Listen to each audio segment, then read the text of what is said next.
Welcome back. If you've just joined us, you're watching the news at 10 live on Channels Television. A reminder of our top stories now.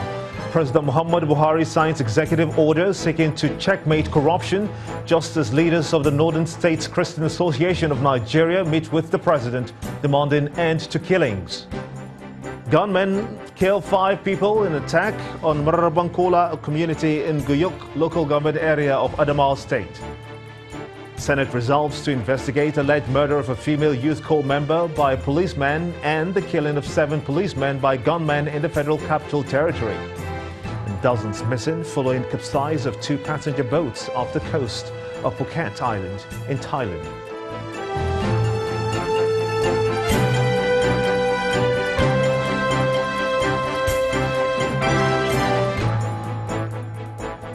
ChannelsTV.com has more information for you, and in youtube.com/channelsweb you can watch our videos. You can also watch us on your mobile device via your browser. Download the Channels TV app for Android, iOS and Windows devices from their respective stores. Besides giving you access to news and updates on the go, the Channels TV and Channels 24 app have an eyewitness feature that you can use to share those pictures, videos or news of happenings around you. Just install the app, then tap and swipe to reveal the menu and follow the instructions. Some residents in Yala local government area of Cross River State and Izzy in Ebonyi State are discovering the hard way that violence does not lead to peace whatsoever. Officials in both states resolved to settle their differences over a boundary dispute after the Ebonyi community attacked Ukeli with gunshots. Also, peace was restored between Anambra and Ebonyi State following the renaming of a street in Awka, the Anambra State capital. Officials of the Cross River State Primary Healthcare Development Agency are in Ukele in Yala local government area of the state to observe the immunization plus days.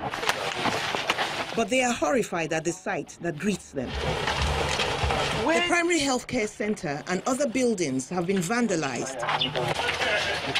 Residents say Izzy, a neighboring community in Ebonyi State, southeast Nigeria, with whom they have had border disputes for more than 10 years, is responsible. The very first shot that was shot at someone from the neighboring community, the victim was rushed down to this facility and then they pursued on with the victim into our primary healthcare facility and they destroyed the facility. Farms were also affected. Anytime we want to go to our farms, they will come to fire. Representatives from the 2 communities meet to resolve the differences. The deputy governors of both states are in attendance. The Director General of the National Boundaries Commission has invited both parties to Abuja for us to sit down and talk peace. The local government areas that are involved on the June 25th crisis all came here to pledge their unalloyed support to the 2 state governments and the National Boundary Commission to ensure that there is permanent peace restored in this area. In another development, indigents of Ebonyi State have had a squabble with residents of Awka in Anambra State. This road is the reason. It used to be Abakaliki Road, but was renamed Club Road. Ebonyi indigents took exception to that, probably because Abakaliki is the name of their capital. People have been calling me all over Nigeria that they be coming to Awka every Friday because of the clubbing along the street. That's why we renamed the street Club Road. What the people from Ebonyi State did not know was that a road situated in a better part of town with prettier buildings has been renamed Abakaliki Street. So much was the discontent that a delegation from the Ebonyi State government come to Anambra to discuss the matter. The meeting ends well. The meeting was cordial, there was no rancor, it went very well. These are 2 sister states, 2 brother states. We have a lot of people in Ebonyi. Ebonyi people have a lot of people in Anambra. Those who visit are happy with the name switch. Residents in the affected areas in Cross River, Ebonyi and Anambra states agree that dialogue is preferable to fighting over differences. And now to politics. The national chairman of the APC, Adams Oshiomhole, insists that the party is not distracted by the RAPC. He was responding to journalists after a closed-door meeting with APC lawmakers where he thanked them for their support, which saw him emerge unopposed at the party's national convention. Mr. Oshiomhole insisted that there was no breakup within the APC and that the party has renewed confidence. The meeting was declared open by the Speaker of the House of Representatives, Yakubu Dogara, who called for equal dispensation of justice for all party members. Earlier, the APC spokesperson, Mr. Bolaji Abdullahi, in a short statement insisted that no faction exists in the APC. Our only expectation is the issue of justice. And justice is indivisible. What is justice to the executive should be justice to the legislature and should be justice to the judiciary. What is justice for the president and the vice president should be justice for the governor. What is justice for the governor has to be justice for members of the National Assembly, because you can't divide justice. There is no breakup. My friend, if one Galadima of no particular political address is not happy, that's fine. He has a right not to be happy. And if he chooses to then call himself what he wants to call himself, those are not the you and I will miss my sleep over that. We know those who are in the system. Those who are in the politics for bread and butter, I mean, that is their problem. We are engaging the real stakeholders. I mean, between the executive and the two arms of the National Assembly, we have very, very important influential leaders, and we are engaging. Now, if you have people who are being sponsored by those who thought that our convention would be a failure, and they were expecting implosion, if you review the headlines before the convention, there were stories like, oh, people are going to walk out of the convention. Oh, people, we boycott the convention. So if thereafter, after 2 weeks of wriggling in pain, that they are disappointed, you find mercenaries who are willing to be hired for a purpose, it is their right to be so hired. But it will not cause any distraction within the core APC leadership. Let's quickly shift gears now to our Abuja studios, where Ibrahim Adra is standing by to take us through a couple of more stories. Ibrahim. Thank you, Gimba, and hello, everyone. The national leadership of the People's Democratic Party has assured its party members of victory at the governorship election in Ekiti on July the 14th, 2018. The party leaders gave this assurance during a rally in Ado-Ekiti, the state capital, while handing the party flag to Professor Kolapo Eleka. They, however, warned party members to shun all forms of violence while exercising their voting right.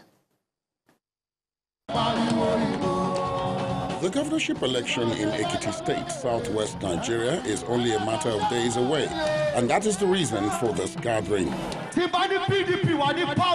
It is the flag handing over ceremony by the leadership of the People's Democratic Party to its flag bearer in the July 14 election.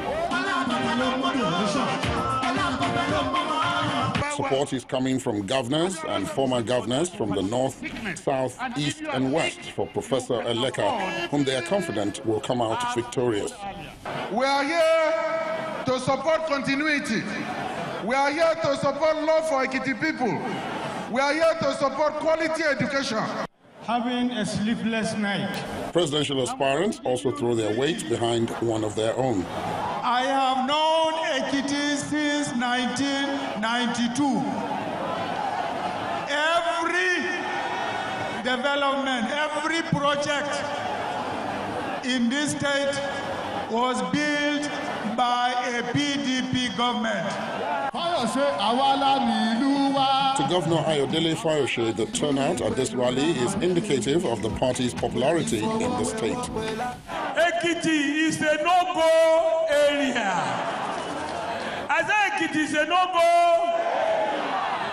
On the 14th to 15th, Professor Kolapo Olusola Eleka will be declared the governor-elect of Ekiti State, Nigeria.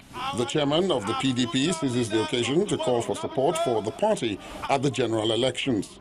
Fayose, our governor, hard work for the people of Ekiti. Not be so. Look at the flyover bridge. PDP is rebranded, PDP is repositioned, and the PDP is ready to regain the lost ground. Not be so. And then Professor Kolapo Eleka takes the stage to call for more support. I want you to be assured of adequate security. I want you to be assured of adequate healthcare delivery. I want the people to be assured of excellent infrastructures. The flag changes hands, signifying Professor Eleka's assurance of his party's readiness to retain the seat for another 4 years. Please get yourself ready.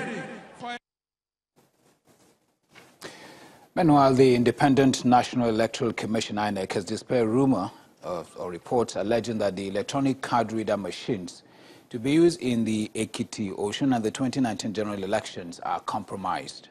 Addressing journalists in Abuja, Chairman of the Commission, Professor Mahmoud Yakubu, maintains that the card reader machines have security features that make it impossible for it to be preloaded for the purpose of rigging elections. It describes the July 14, 2018 governorship elections in Ekiti and later that of Osun State as a mirror into the 2019 general elections. According to him, the Commission is doing everything possible to ensure that the elections are credible. The claim that the permanent voter cards are cloned and the smart card readers preloaded is simply ludicrous. No such thing has happened. No such thing is happening. The card readers are only configured to specific polling units 72 hours or less before an election. And they are set to operate only on election day.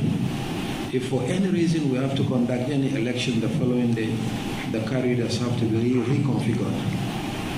So the idea of preloading the card readers days before the election is simply untrue. We have anticipated these challenges, and I want to assure you that we are far ahead of the mischief makers. Our security source codes are not only robust, but continuously enhanced. We wish to reassure Nigerians that our sensitive and non-sensitive materials, processes, and procedures are secure. Now let's go to the court, beginning with the Federal High Court in Abuja, which has ordered the Independent National Electoral Commission and its chairman to appear before it and show why they should not be committed to prison for contempt. This followed the ruling by Justice Stephen Palm, who dismissed a preliminary objection filed by the Commission challenging the contempt suit brought against them by the Ejike Ogwebegu faction of the People's Democratic Party in Anambra State. The trial judge discountenanced the position of Mr. Yakubu Mahmoud that the contempt suit against him amounts to forum shopping and an abuse of court process because there is a similar suit pending in the Federal High Court. According to Justice Palm, it is filing the same application with different suit numbers that constitutes an abuse and forum shopping. On the second reason given by the INEC chairman that the tenure of the applicant has elapsed, Justice Palm held that the INEC chairman has not placed any material evidence before the court to prove its assertion. Well, it's the ruling on the motion brought before the Honorable Court for contempt of the order of court, an order directing INEC to do certain things in relation to the list of nominated candidates submitted by the state executive of Anambra State in the 2015 elections. And the court has ruled this morning, directing INEC to appear in person to show cause. The INEC chairman to show, he must appear at the next adjourned date, otherwise the rule of law will take its course. And still in the courtroom, a Federal High Court in Owerri has nullified wards, local government areas and state congresses of the Imo chapter of the All Progressive Congress, APC. In a judgment that lasted for about an hour, the presiding judge, Justice Louis Alagoa, ordered the party to conduct fresh congresses and ensure that it conducts free and fair congresses in Imo State. The judge said the exhibit tendered by the plaintiff suggesting that there was no ward congress in the state on May the 5th was factual. He also dismissed a motion challenging the jurisdiction of his court to hear the matter. The plaintiffs had approached the court seeking, among other things, a declaration that the ward congress of the APC in Imo State fixed for May the 5th was inconclusive since there was no result. And now on the news at 10 returns, Fate Foundation advocates financial literacy among entrepreneurs as key to growth of micro, small and medium enterprises in Nigeria. That's after the break. Do join us again.